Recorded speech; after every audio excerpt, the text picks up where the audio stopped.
Halo sahabat Inspirasi News. Jumlah kasus positif virus corona atau COVID-19 di Indonesia yang terus meningkat membuat beberapa negara seperti Malaysia melarang kedatangan warga negara Indonesia ke wilayah mereka per Senin 7 September. Beberapa negara lain mulai Amerika Serikat, Australia hingga Austria meminta warganya masing-masing menghindari perjalanan ke Indonesia karena kasus risiko penularan virus corona. Terhitung per Selasa 8 September, kasus positif COVID-19 di Indonesia telah mencapai 200.000 lebih. Dari jumlah tersebut, 142.958 orang dinyatakan sembuh dan 8.230 orang meninggal dunia.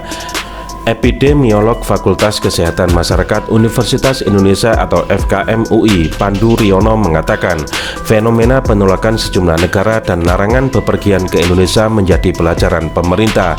Pandu menyebut pemerintah harus banyak belajar dan berkaca dari pengendalian pandemi yang dilakukan negara lain.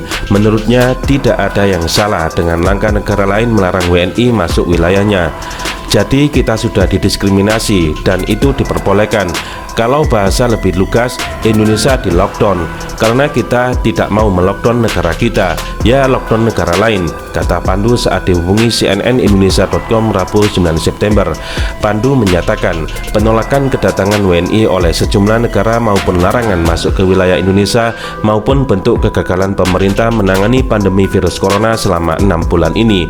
Menurutnya pemerintah harus mengakui telah gagal mengendalikan virus tersebut. Kejadian ini harusnya membuat Indonesia itu mawas diri dan sampai saat ini belum ada pengakuan bahwa kita ini gagal.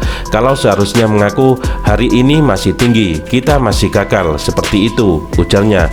Selain itu, ahli biostatistik dan kependudukan ini juga meminta agar pemerintah bekerja sama dan meminta bantuan mengendalikan pandemi COVID-19 ke negara tetangga, terutama di ASEAN yang cukup berhasil dalam mengatasi pandemi seperti Thailand atau Vietnam. Pandu menyebut penolakan kedatangan WNI oleh sejumlah negara jelas akan berdampak pada ekonomi negara. Misalnya, pekerja migran Indonesia yang tidak bisa kembali lagi ke negara tempatnya bekerja, sementara yang bekerja di Malaysia relatif banyak.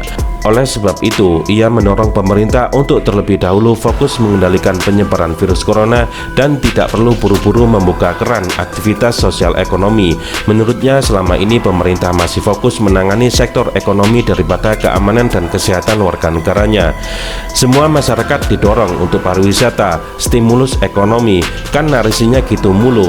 Dan pembenaran kalau tidak rakyat mati karena virus, tapi mati karena kelaparan. Orang kita masih cukup pangannya, katanya. Lebih lanjut, Pandu menilai Presiden Joko Widodo sudah tepat menyampaikan bahwa masalah kesehatan menjadi yang utama di tengah pandemi virus corona. Namun ia sanksi pemerintah telah memiliki strategi menghadapi pandemi virus corona. Omongan Pak Jokowi bagaimana operasionalnya, itu yang harus jelas. Kita tidak punya rencana strategi dalam menghadapi pandemi ini. Jangan yang dipikirkan itu vaksin saja, ujarnya.